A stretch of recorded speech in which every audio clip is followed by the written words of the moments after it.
the amount of stem cells that we have, they don't decline that much with aging. They do a little bit, but it's rather that the niche that they sit in becomes problematic so that they just can't really activate. Welcome to the Inspired Living with Autoimmunity podcast, the podcast for high achievers who want to stay sharp, focused, and full of energy despite their diagnosis. With your host, National Board Certified Functional Medicine Health Coach, Julie Michelson, where Julie helps you take your power back from autoimmunity. And now here's your host, Julie Michelson.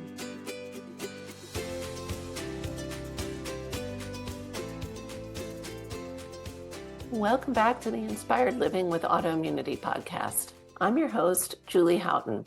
Today we're joined by Dr. Dan Pardi, the Chief Health Officer at Qualia Life Sciences, where he leads education to advance health span and peak performance. Dan is the founder of HumanOS.me and the host of HumanOS Radio, the official podcast of Sleep Research Society.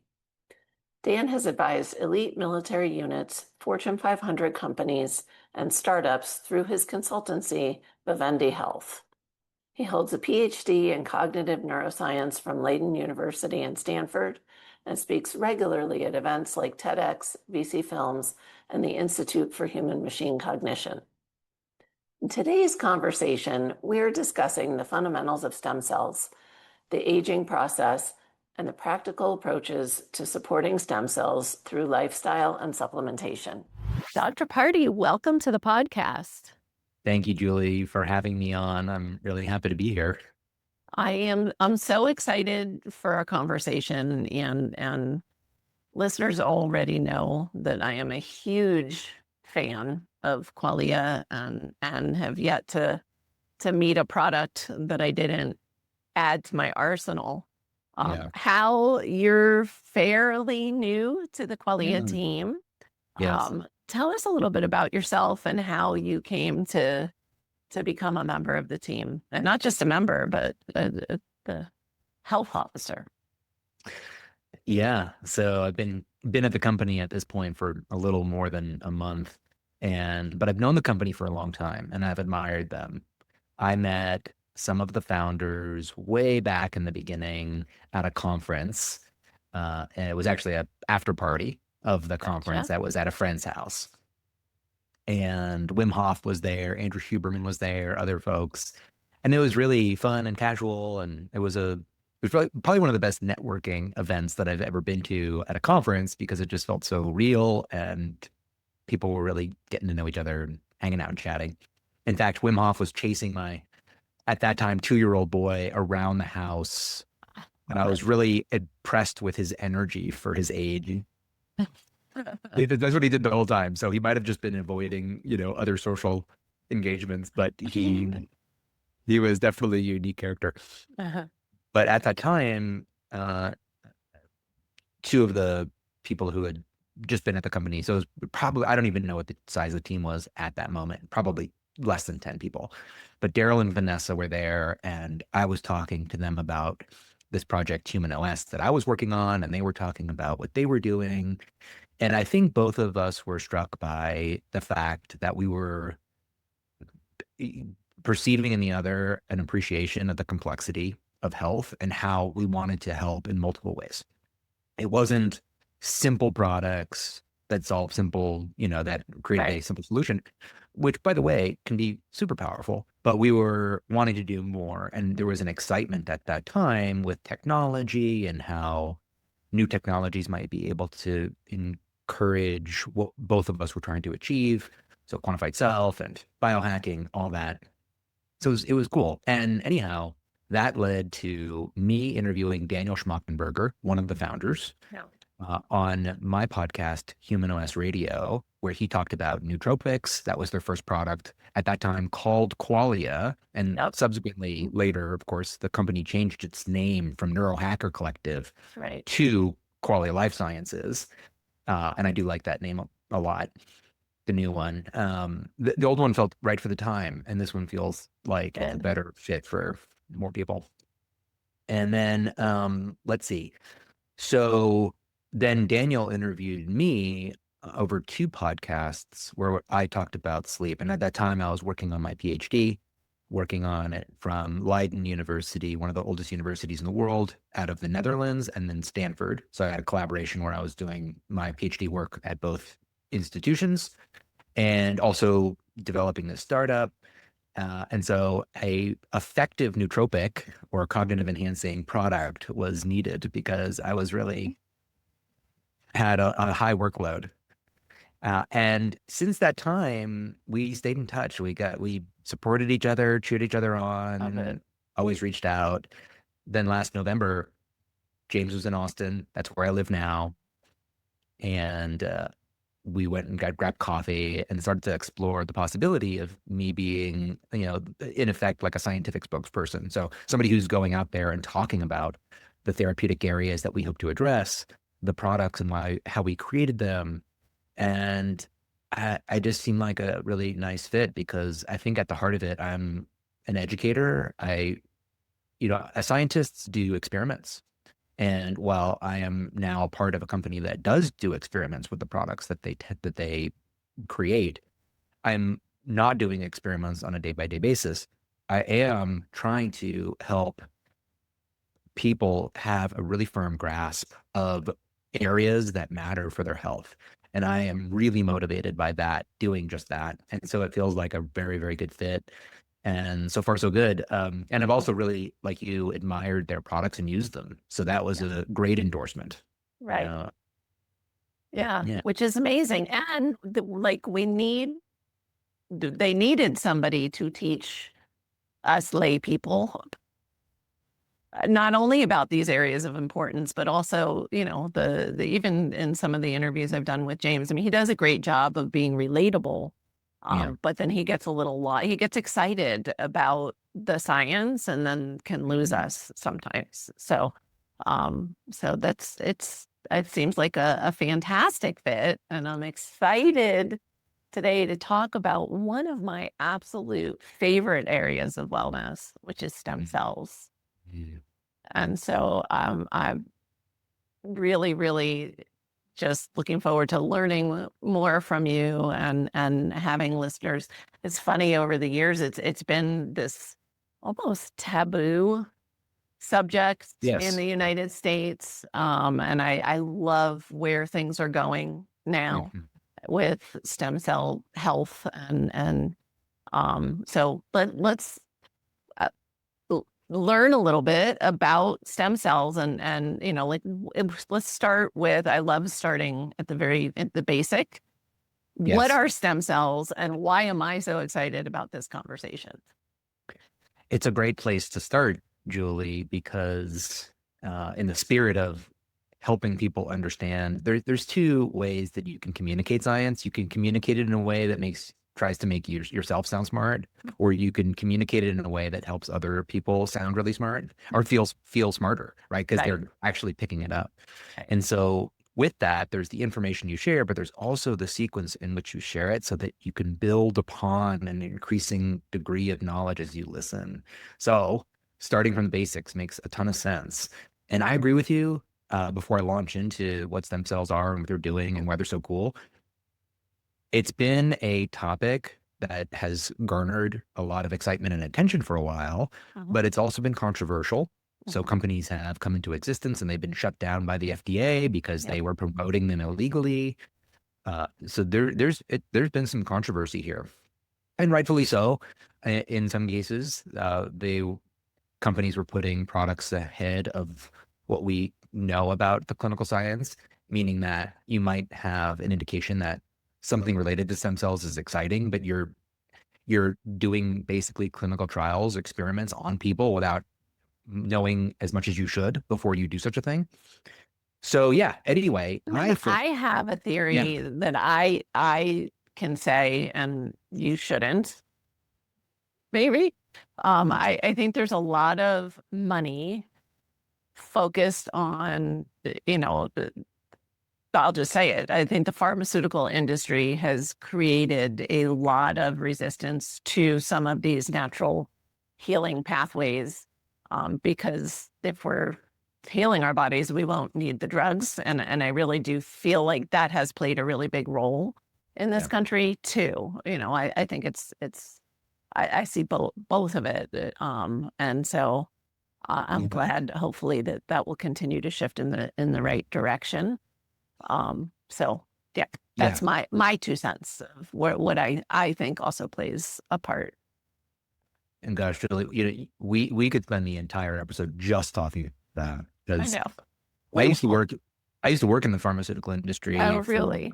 Yeah. I worked for a company called Orphan Medical. It was bought by Jazz Pharmaceuticals out of Palo Alto. I started their medical affairs department. And what that department did is to create education and provide research grants to support understanding of the product in different therapeutic areas. It was a great job, and the people were wonderful. That's great. Yeah. And I always felt, I'll give you actually a sort of a counter example to the common narrative that, the pharmaceutical companies are really, truly evil, because about 35 years ago, it was the heyday of the pharmaceutical industry, and people in that industry were thought of as heroes. Subsequent to that, because the innovation that was coming out, new medications, it seemed like such a wonderful place to be. Then there were controversies driven by capitalism that made certain individuals within the industry that in high positions make bad choices, choices that were much more for the bottom line than they were for the patient. And that then started to create a negative shadow that overshadowed the entire industry.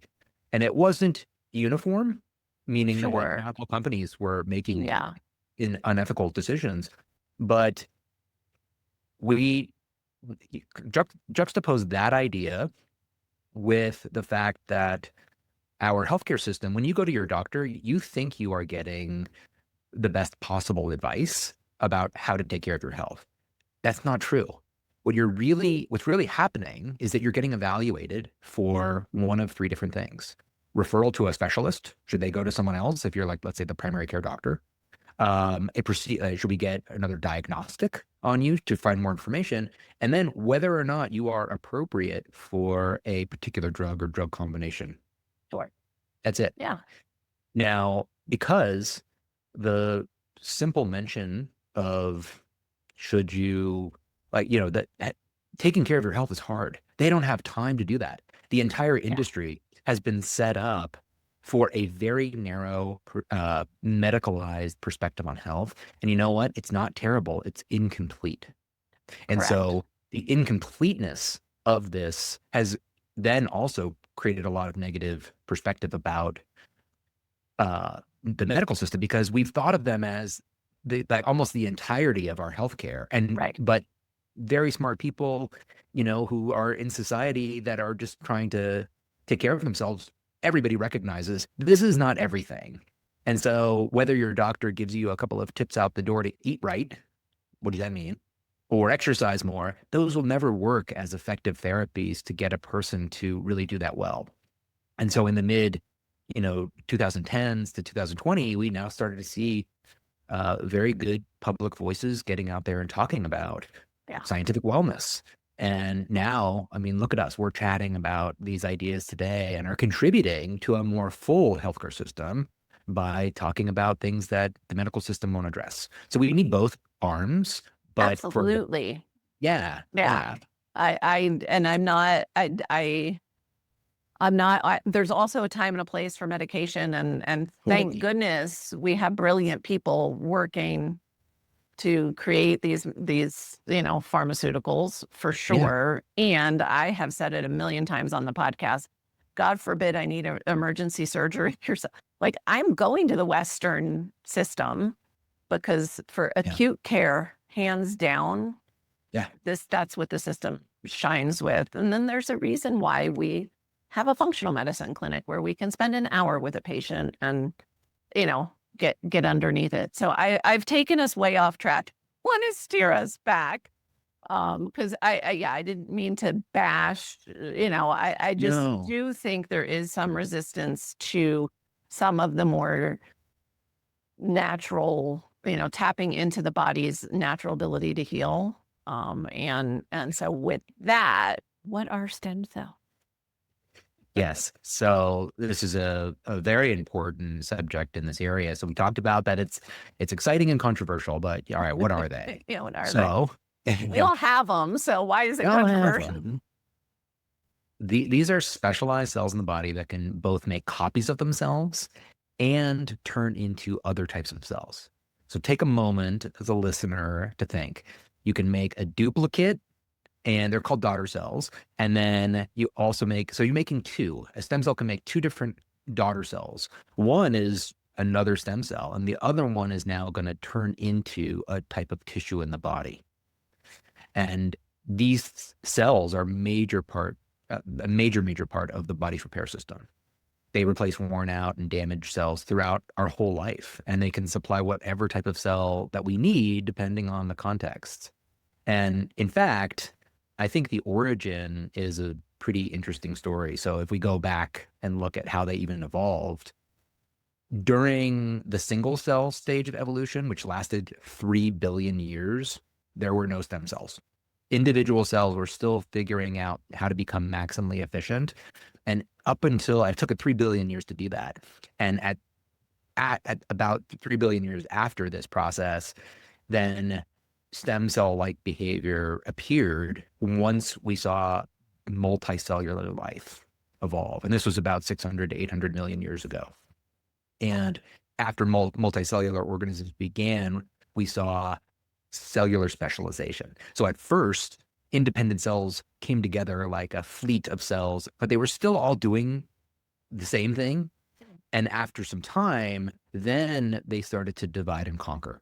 So cellular specialization meant that this cell could take on certain behaviors and another cell in the fleet would do unique things.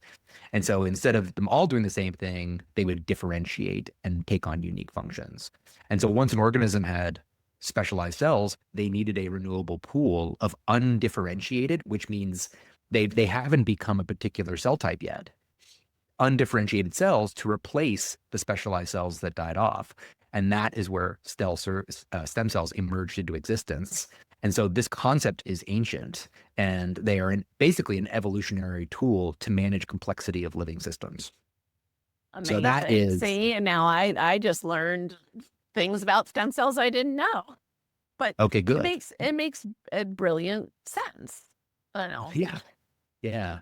I love looking at the origin, really into evolution and trying to understand from the beginning, why did these things come into existence in the first place? Right. And that actually transcends just the stem cells, really, for all things in biology. But seeing that history is pretty cool in my mind. Yeah. Well, and I like logic brain, so it makes perfect sense. Of course, it's like we're not walking around with reserves of all of these types of specialized cells that we have. It's brilliant, right? Like nature is brilliant. So completely.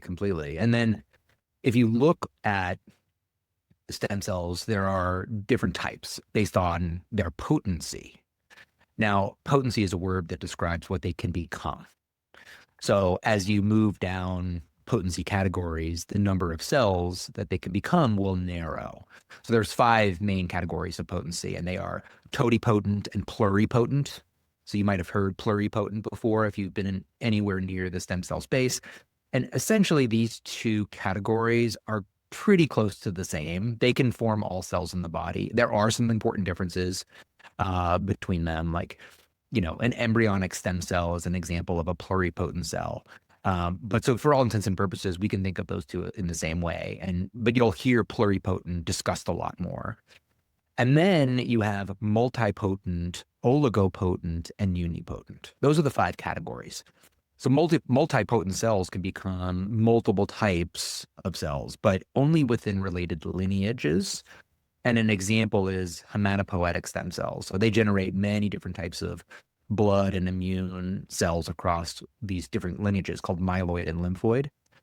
Myeloid lineages produces red blood cells and platelets, monocytes, macrophages, and also granulocyte-based blood cells like neutrophils, eosinophils, basophils. So you can see these bone marrow derived hematopoietic stem cells are now creating blood cells, right? Things that you can go measure on getting your blood done, blood tested. And then they have the lymphoid lineage, and they're making B cells, T cells, natural killer cells, excuse me. So those are in the immune system, right? So we have, that is how these multi potent stem cells can't make everything, but they make certain lineages. And another example of that, which you do hear a lot of multipotent stem cells, are mesenchymal stem cells, or MSCs. And they can become various forms of connective tissue. So like bone, cartilage, fat, and muscle. Those two are used in clinic often, and they're probably the two types that you hear the most about. And then just to move down, just to kind of quickly round this out, you also have then oligopotent cells, and they can become only a few closely related cell types. So an example would be an osteoprogenitor cell. They're restricted to bone lineages, so forming osteoblasts and osteoclasts, specific bone cells. And then lastly, you have unipotent cells, and they can only become one type of cell, but they can still self-renew. So an example would be a muscle satellite cell. So as you can see, you have different types of stem cells, all of which can self-renew and differentiate, but sometimes some types of these can differentiate into all types, like a zygote. It can become any type of cell in the body, right? And then some can only differentiate into one type, like a muscle satellite cell. So that is, that's basically what, how we define them, is by their potency. And then we can, think about how do they even differentiate? Like, so we talked about them dividing into a copy of itself. So you now have another stem cell, but then what is the process? How does it know? Yeah. How does it know what to become? And that is actually really cool. So, stop me if it gets like, you can ask questions along the way. I need to see how things connect. Like if it's a bunch of random information, it's hard to make sense out of it. But if you can really see the cycle of it, then it actually makes more sense. Sometimes more detail is better. Yeah. Yeah. Build the picture. Yeah. All right. So differentiation, that is the process of a cell becoming a specific tissue type, a specific cell type that would be in a part of a tissue. Think of it that way. All right. So how does it happen? It's triggered by external cues like growth factors or cytokines, signals from the extracellular matrix, even physical forces can drive this. And then these cues will activate these signaling pathways with funny names like Wnt, Notch, or Sonic Hedgehog. These pathways, by the way, are 600 to 800 million years old. They were there at the very beginning of when stem cells formed. Okay. So these ancient pathways, they've been around, and what they do is they will trigger biochemical cascades. So the external forces like growth factors will trigger these signaling pathways, which could cause a cascade of biochemical effects inside the cell. Wow. All right, so we piece that together, right? External forces, signaling pathways, internal changes. And then one of those internal changes is they will influence transcription factors inside the cell. And a transcription factor is a protein that then binds to specific DNA sequences to turn genes on or off, and thereby controlling which proteins a cell can make. So remember, every cell has all of your DNA. It could become anything, but you don't want to make every single protein that that your DNA blueprint could possibly make. And so this is the process where the cell starts to become something specific, right? So triggered by these external cues, like the growth factors, activating signaling pathways like Wnt and Notch and Hedgehog. And then you have the specific activation of these transcription factors that will then shape the cell's identity. Wow. Yeah. And then once this differentiation starts to occur, there are epigenetic changes. Now, epigenetics sit above the DNA that stabilize the cell's fate, right? So unused genes are silenced, right? We don't want to have a muscle Yeah. cell become a neuron. Right. And that will further lock in the identity of the new cell. And all of this is then reinforced by these biochemical loops that maintain the chosen lineage. A lineage is what is going to become, and then suppress alternatives. And so, like, one example is in muscle differentiation. So there's a transcription factor called MyoD, and that turns on muscle genes like actin and myosin, which is a part of the muscle tissue. It also then, that same transcription factor also suppresses like neuron and fat genes, right? So it's not going to become those types of tissues. Right. And there's a positive feedback loop. So interestingly, MyoD also activates its own gene to produce more myogenin. And so it's all, once it starts to go down that path of becoming a particular cell, it's all reinforced by epigenetics, these feedback loops. And that's how you wouldn't want a cell to de-differentiate, which means it now becomes, all of a sudden you have a neuron or a fat tissue cell in your muscle.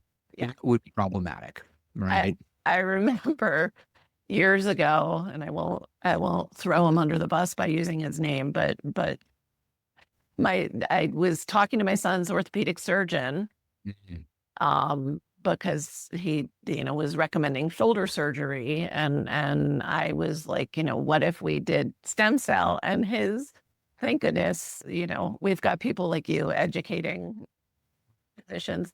He literally said he could end up growing a tooth in his shoulder if you did. And I was like, no, that's so, yeah, we've come a long way.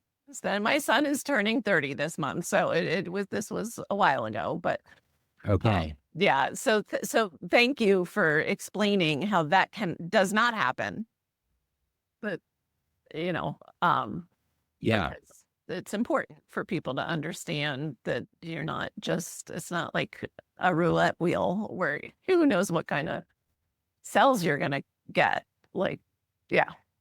Yeah. Isn't that interesting that, because as I was learning about this, it's like, how does all of this work where, you have these pools of cells that are in different areas? And by the way, some of the stem cells that do ultimately kind of find their way to a particular tissue. And maybe we should talk a little bit more about that, the kind of high level, what that cycle is too, because that's actually part of what's interesting as well, is that, they usually start off stem cells in these protected environments called a niche. And the niche is really important to like what we're trying to affect with our product.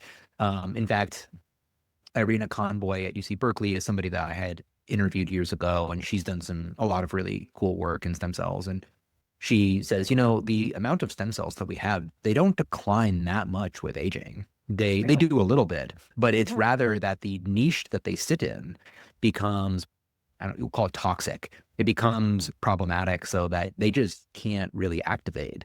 And so they're there. And yes, there are some changes and there is some decline, but the niche is really important. So, okay. So these stem cells they're sitting in their niche like bone marrow. And then they're receiving these signals from their neighbors. There's adhesion molecules that keep them in place, soluble factors, all of those keep them quiet. So they're sitting there and they're quiet. Don't bother them. Waiting. They're not needed yet. Yeah.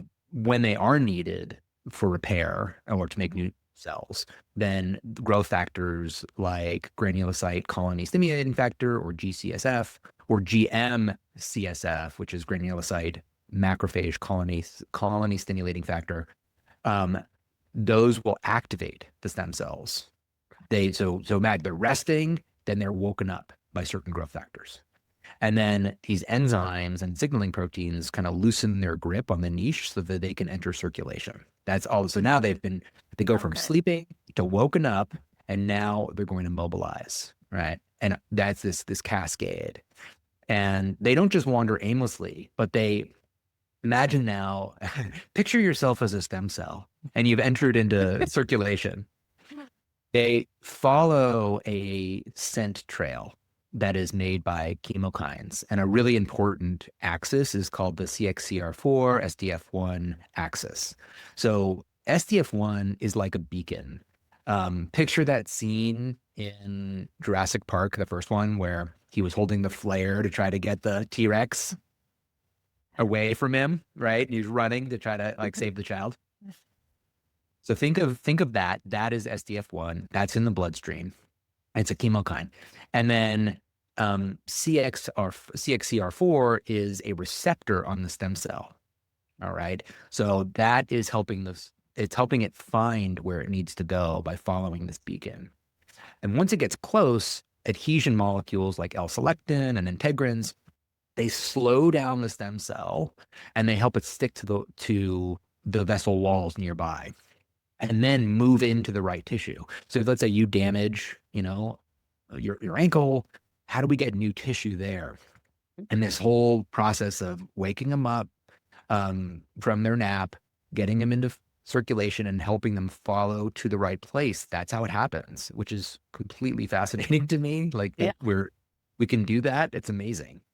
And then once inside the tissues, that's where stem cells receive local cues, like the growth factors, like I mentioned. And those could be things like VEGF or NGF that then give further direction to then create the signaling cascade, which triggers the transcription factors.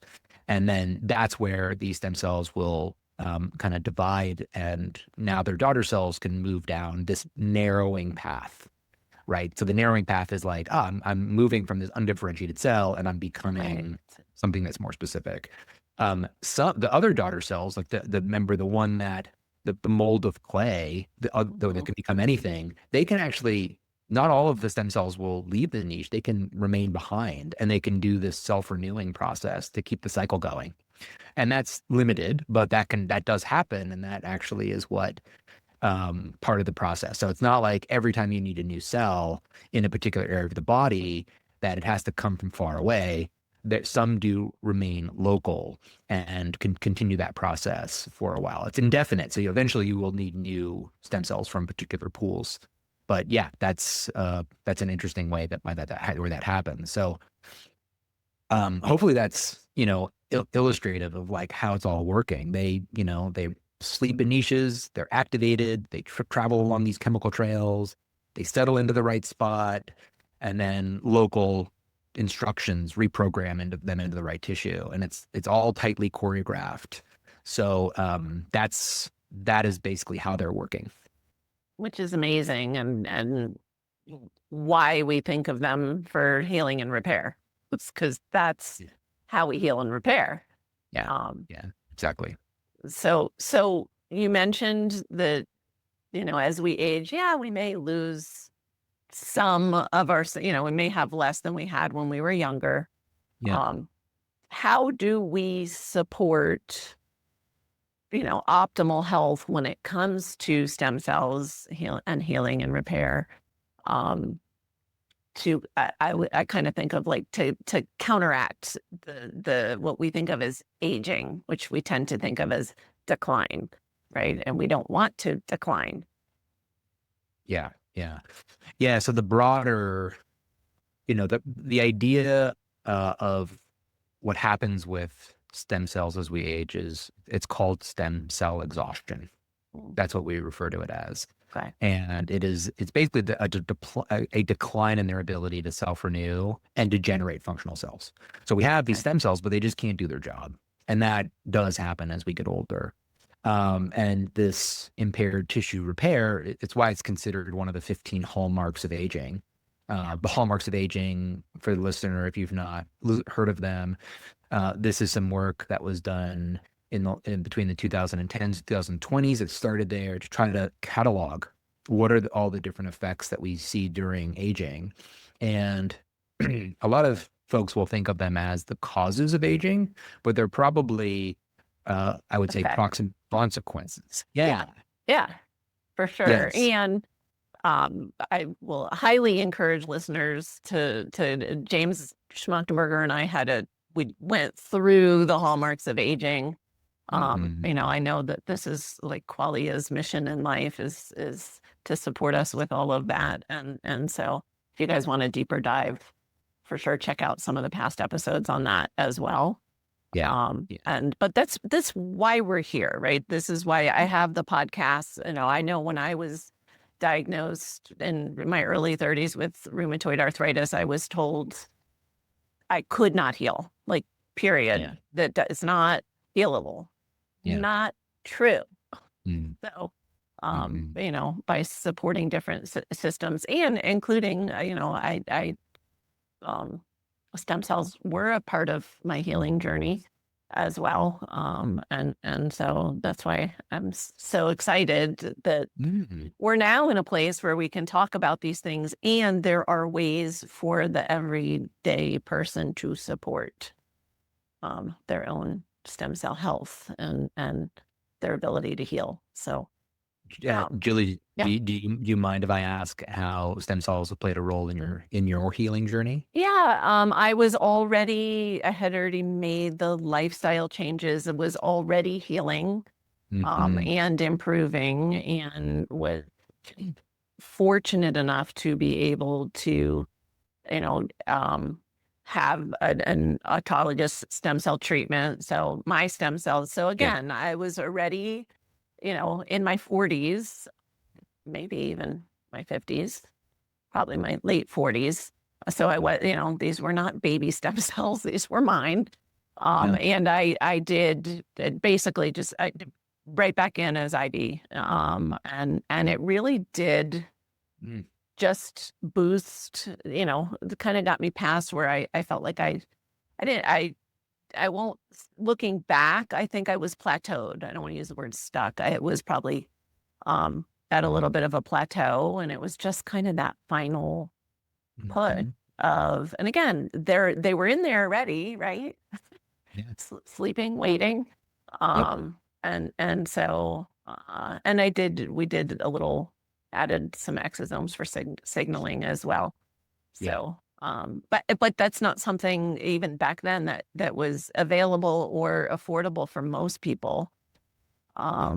And so, and what I have learned as I get wiser is sometimes the day-to-day things that we do have a bigger impact. Yes. And so when there's something like a supplement that we can take to help the body do what we want it to do, um, uh, to me, that's gold. You know? Yeah, me too. It's one of the reasons I was so interested to join Qualia, because as a scientist, I love sharing information about different topics. But the idea of baking a lot of that wisdom and knowledge into a product that is really easy for a person to take Yeah. just means that more people can access and benefit these a lot of really good science. And yeah, I always support a healthy lifestyle. You can think of supplements in like two different ways.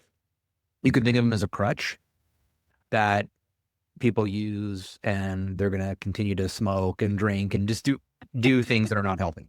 Right. Okay, well, in that particular case, maybe they are still helping, Hmm. but I actually think of them more not like a crutch, but a catalyst because we have more what it'll promote is convergent behaviors. You're more likely to then, if you're already taking some action to Hmm. promote your health, you're more likely to take other actions that support your health too. Yeah. Standing, more, going for a walk, eating the right food, not eating the wrong food, getting to Hmm. bed a little bit earlier. And, as you know, in truth, all of those little things, there are no silver bullets or smoking guns. Right.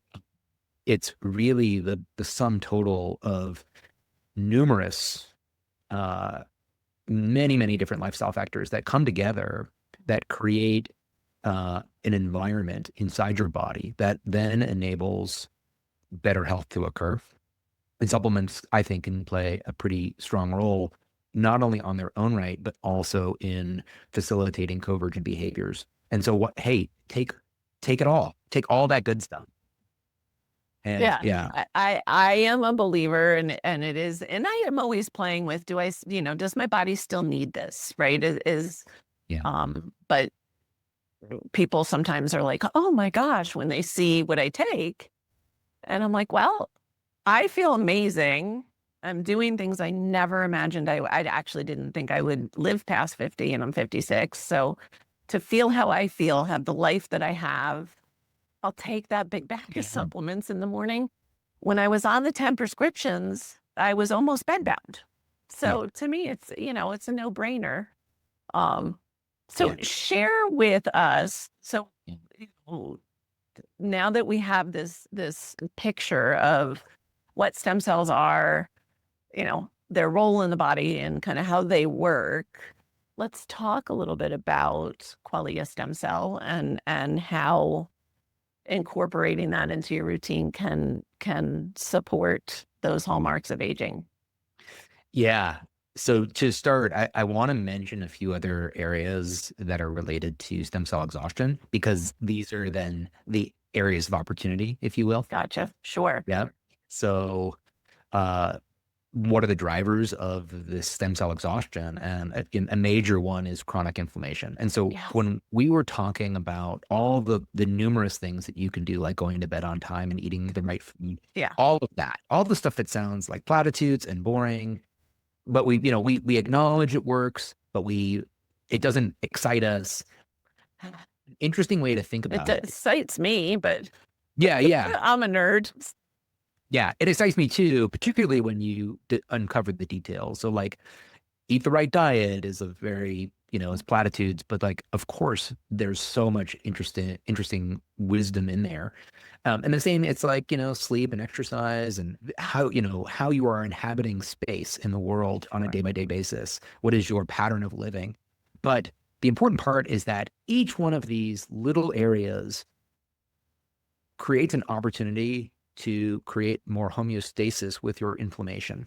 And remember, inflammation has a negative connotation, but what we really care about is inflammatory balance, because inflammation is playing critical roles throughout the entire fleet of cells that make you up, it's a part of a signaling system that we need.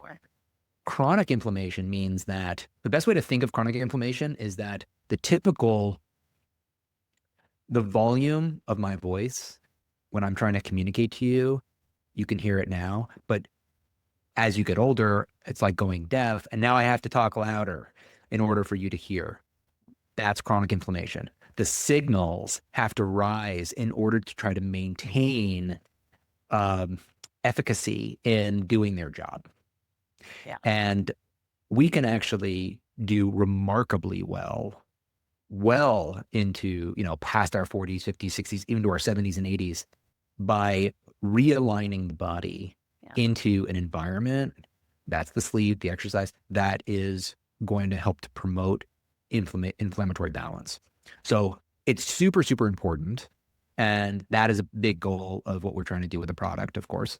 But then, things like generating too much oxidative stress, all of that stuff ends up creating that situation that I mentioned previously, where the stem cells are there, but they just can't be activated. Yeah. Okay. So you can see now, once you understand those mechanisms, you're like, okay, now we know what our task is as a company. We're going to try, in part, to how do we figure out how to make that niche better? And I could go through, I think it would probably be too much for today, but all these different ways, specifically like diet, exercise, sleep, circadian rhythms, temperature exposure, cold and hot, sauna, cold exposure, light. I'm fascinated by light. Yeah. Yeah. I gave a TED talk on that. It wasn't it was more on the circadian effects of light, but red light is a whole other subject. Hyperbaric oxygen, that's moving more into like the medical therapies, but that essentially what that does is you put your body into pressure that is higher than barometric pressure. So it's like it's like going under the water. So they measure it in what are called atmospheres. That has very interesting effects on signaling stem cells to regenerate. I used hyperbaric to recover from a significant head injury in 2020. Okay. And so, I'm a believer. So, I mean, there's all these things, right? And we can't all do all of the things all of the time, but like you said, it's what are you incorporating, but everybody can incorporate sunlight. Everybody can, there are things that are free that we can all do on a daily basis, as just part of our wellness routine. Yeah.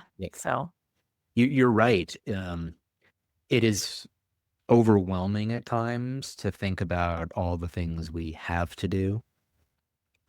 You could think of it as, like you look at some opportunity. An opportunity. Look at people like Brian Johnson, who's dedicated his entire life to testing and therapies. And that can put so much pressure on people that they feel like giving up entirely. Yeah. No, and I really do think, a lot of that stuff is fun. I found functional medicine via biohacking. So I love it. And we have gadgets and all kinds of fun tools, but we don't need those tools in order to create just really good daily routines that support our wellness and our inflammatory balance. So, I have a 4-panel Juve red light device in my closet. Now I could go outside every day and get an equal amount or more joules of red light from the sun. Right. Why do I have this super expensive device in my closet? Because it makes it more practical and it makes it easier for me to reliably get that health influence into my life, because it's hard to get dressed in the day and then, get undressed in the day, go outside naked. Like, you could do it. And your neighbors might not like it. They called the cops. It was a big deal. Great. Well, anyway, I have a friend who lives in Austin who posted somebody getting their sunlight at a park in Austin, just middle of the day. And I was like, wow, that's hardcore. That's dedication. That's dedication. That's something. I think it might also be illegal, but it's something. So there's definitely the tools help you. It just depends on. And I know I joke when I talk with clients, and I live in Colorado, and so it's much easier for me to help them create their sunlight exposure routine when it's not winter. And then, have to get them to where they're pretty hardcore. Then they're going to go stand in the snow in the morning. And so, the tools can be helpful, but again, not necessary. Just like somebody doesn't need necessarily IV stem cells to heal, and so that is why I love the things like the supplements that can support. Exactly. Think of all of these things, including supplements, that like tools that make acquiring more natural signals more reliable in your life. Full stop. That's where it comes down to. And so we tend to position these are magic. And there is actually some magic to them, because when you give the body more closer to what it needs, then it can do remarkably well. So you have, this very expensive red light device that seems like sophisticated and is, technological. It's just helping the body get something closer to what it would, since we don't really live in nature anymore. Right. And that's what this is really all about, right? This circadian, it's modern times is how we've just lost all of these innate, we didn't need to think about grounding or sunlight or cold exposure, heat, all of these things, intermittent fast. You name it. If you just think back to how have humans lived for the majority of our time on this planet, it wasn't like this. And so we were looking to compensate and reconnect with our natural cycles and state. Yeah, that's right. And I'll say this too, that everyone has the opportunity to calibrate their own health practice to what feels right for them. So does that mean you need to take part in absolutely everything?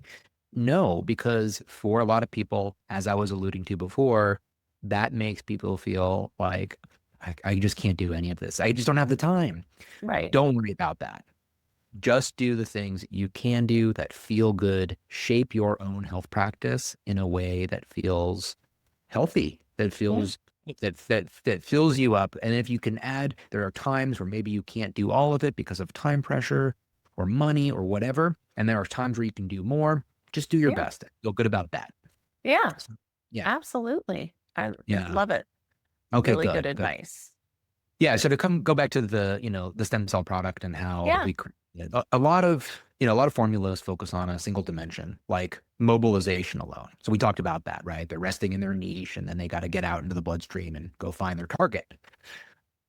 We built stem cells to increase the availability of stem cells, but also to improve how they function once they are active. And so that is like really looking at the full cycle of how stem cells operate. And they do operate in cycles. They alternate between active phases and then of mobilization, uh, undergoing renewal, self-renewal, differentiation.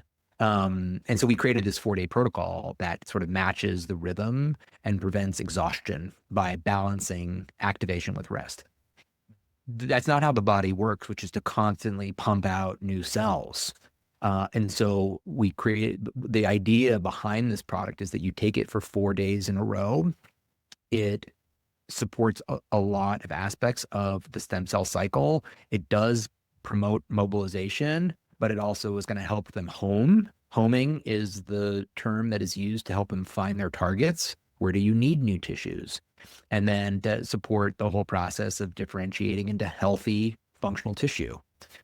And I think that is why this product is so revolutionary. In fact, in my mind, you could use this product without ever getting any medical stem cell injections. But if you were to do that, I would especially use this product because we also want to support, think about it. If you get stem cells, so autologous stem cells out of your own body, you can take them, out of bone marrow, out of the iliac crest, or out of fat tissue, which increasingly is being used. And then you concentrate them and you put them back into the body, right? That, in a way, part of what our product does is help to mobilize the stem cells that you have. So now you have two situations where you have increased stem cells in the body. And typically what people will do is they'll put them into the specific area where they have need, or you can do IV and that's going to, go throughout the whole body. And there's some interesting innovations there, particularly with Muse cells, which we may or may not have time to talk about. But anyway, the science is advancing. Yes. But then you would want to support, especially if you're paying for an expensive stem cell therapy, you really want to support maximal efficacy. Absolutely. So you can use our product with or without, getting stem cell injections. In fact, so the idea is that you use it once a month, 12 times a year. And then, it actually works really nicely with our senolytic product. And the way that one works is actually to clear out what are called like zombie cells. So senolytic cells, real quickly, they are cells that have partially died. They're not fully dead. They're using resources and they're spitting out a lot of inflammatory substances, over 120, into the surrounding niche. So remember we talked about how inflammation is the key driver of stem cell exhaustion. Well, as your body ages, you develop more and more senescent cells. And the reason why senescent cells, it's actually adaptive. The reason why senescent cells send out all these signals is to tell the immune system, hey, there's an issue here. Send molecules to clear it all out. But as we undergo thymic involution, our immune system decays and ages, we develop immunosenescence. The immune system is not as good as it was before at doing its job. Yeah. So and I would offer for listeners check out episode 63 on senolytic and zombie cells. James did an amazing job of giving us a deeper dive as to like why that is so important to help clear those cells out. And I love that the two products are not only are they synergistic, it makes perfect sense, right? You want to get rid of those zombie cells and support the stem cells. But I also love that neither one of those products are daily, like Yeah. they're, how is, and then I will circle back to Qualia stem cell, but so Qualia stem cell is 4 days. Yep. How do you use, if you're using both products, which I am, so I want to know. Yeah. What's the best way as far as when, like I take senolytic the first of the month, just so I remember to, I have a time, right? So I remember, so that's my routine with that one. Is there an optimal, like how far apart to take them, when to take them? Yeah. We have theory on how to do that now based off of what we know about the science of the individual products and how they work and some of the pharmacokinetics of debris clearance, et cetera. But we also are going to put the test. So we're in the ideation stage at the moment to look how to combine for a study to combine our products. So the latest thinking in general is that once a month, you would use the 2-day senolytic product. So it comes in a package. There's 1 day, 2 days. It's a combination of a variety of different compounds that tell a zombie cell to actually die. Yeah. That's what you want. And that helps to clear out. And these are natural compounds like flavonoids. And so what you do is you look at different vulnerabilities of those cells, you target them, and you create synthetic lethality. So you're actually doing it with multiple mechanisms, and it causes them to go into apoptosis or cell death. And then the debris can be cleared. But for a period of time, at least 24 hours, you're going to actually see some more damage markers. So the idea is that you do 2 days of the senolytic product and then wait at least 1 day, and then you do 4 days of stem cell. And that's going to promote renewal. Okay.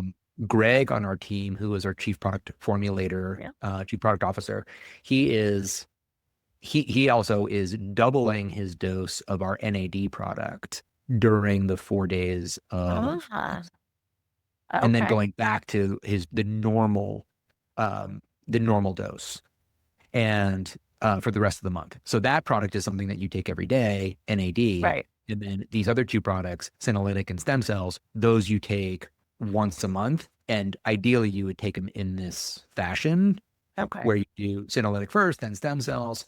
And that is a very advanced health span augmentation protocol. And I'll say this, that because the hallmarks of aging are numerous and distributed, there isn't a single source of aging in the body, that all future solutions will be multi-pronged. You will be using different products at different times to do different things. And so, the most advanced right now from us is what I had just mentioned. So those 3 products taken in that sequence. Yeah, which is amazing. Thank you. It was a little selfish of me. I wanted to make sure I was doing it right. Oh yeah. Which I think is amazing. So Qualia stem cell is your pre-sales right now, right? It's not totally available. That's right. But by the time this airs, hopefully it'll be coming. And Yes. I want to highlight because again, I'm such a fan of the company and the products and the humans in the company.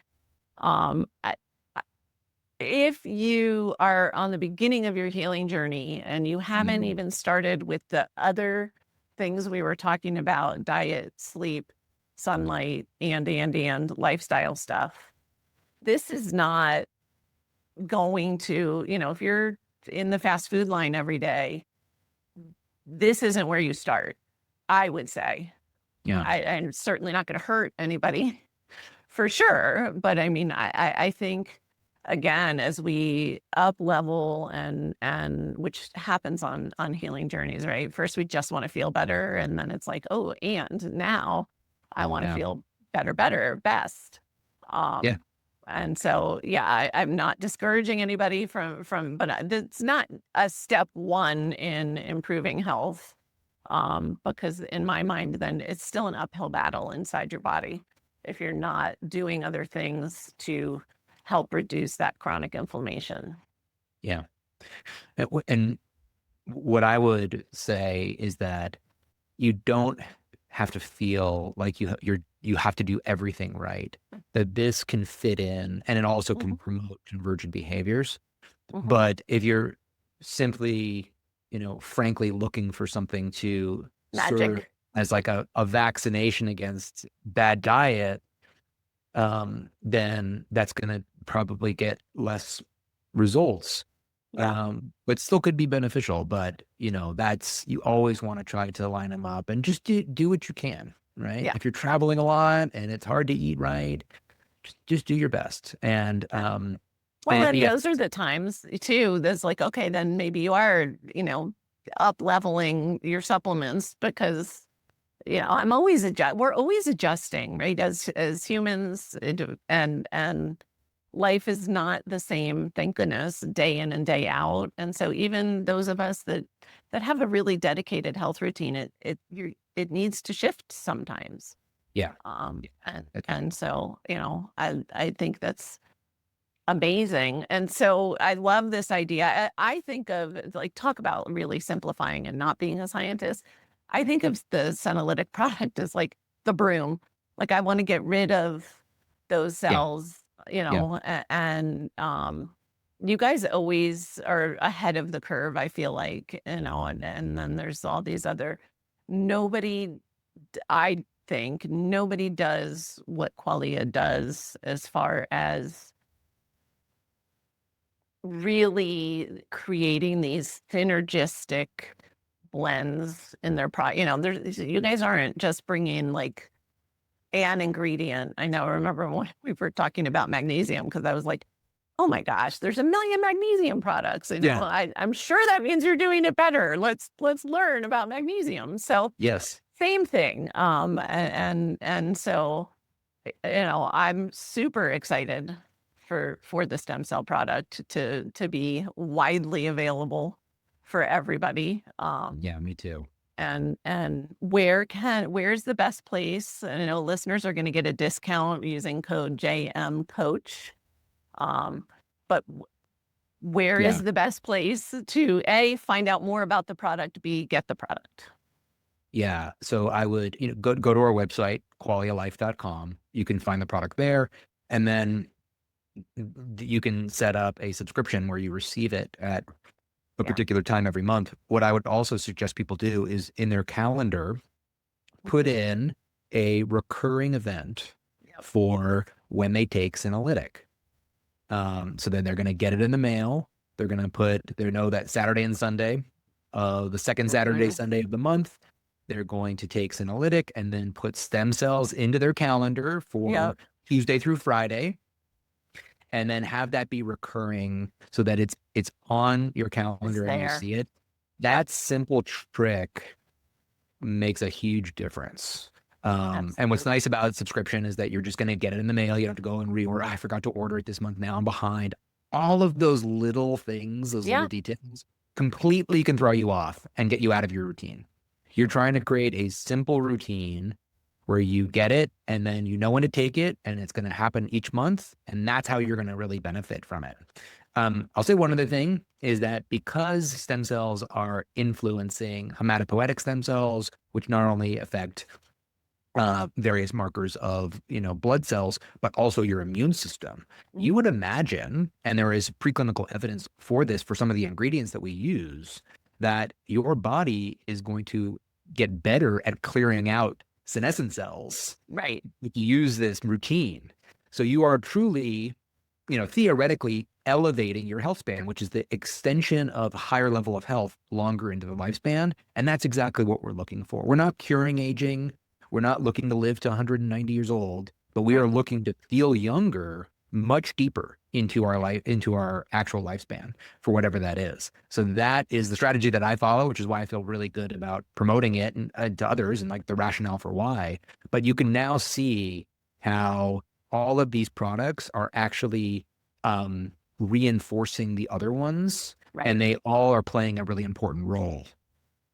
Because we're integrated humans and you guys Yeah. are looking at us as such and not just, picking an organ system and targeting that one. And so, Yeah. so amazing. Dan, we're at the point where listeners are leaning in because they know I'm going to ask you for one step that they can Ooh, take starting today okay. to support that health span.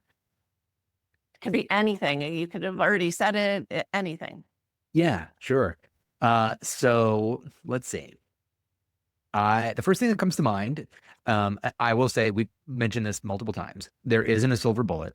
Find something that you love. That a lot of health behaviors are reinforcing, which means that when you do them, you want to do more of them. Yep. When you start to eat better, if you give it a couple of weeks, your taste buds change. Your composition of your bacteria in your gut can change, and it can reinforce, it can make that food taste even better than before. Right.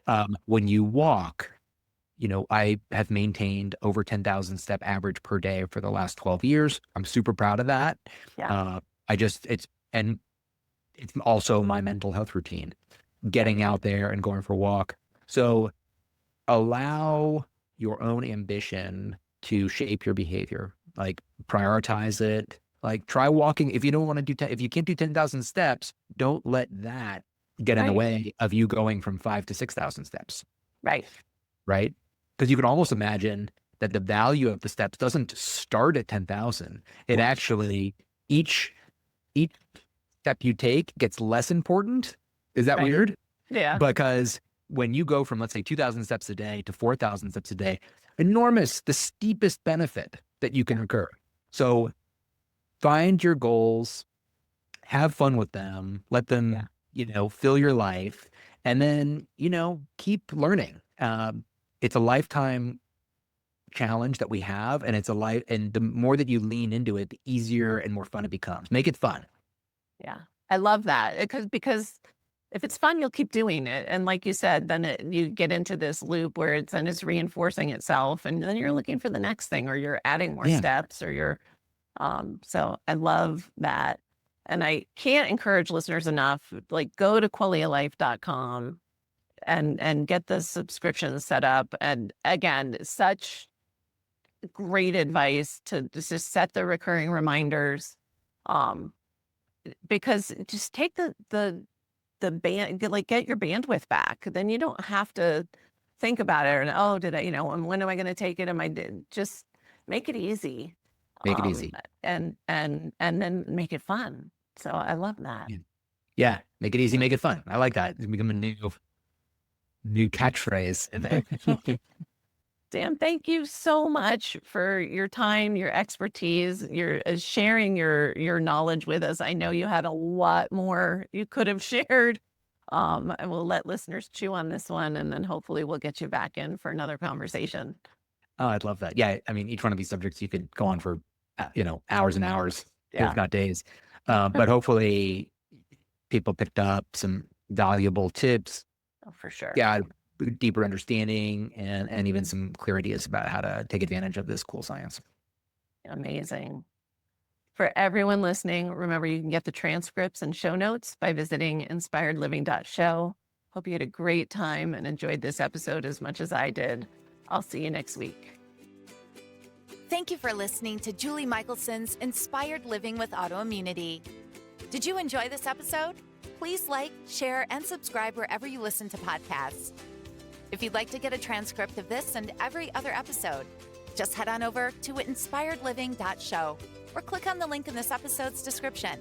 There, you can also find everything we discussed in this episode, including links and information about our guests. You can even send in your questions to be answered by Julie in a future episode. That's inspiredliving.show. Until next time, this is Julie Michelson's Inspired Living with Autoimmunity podcast, helping you take your power back.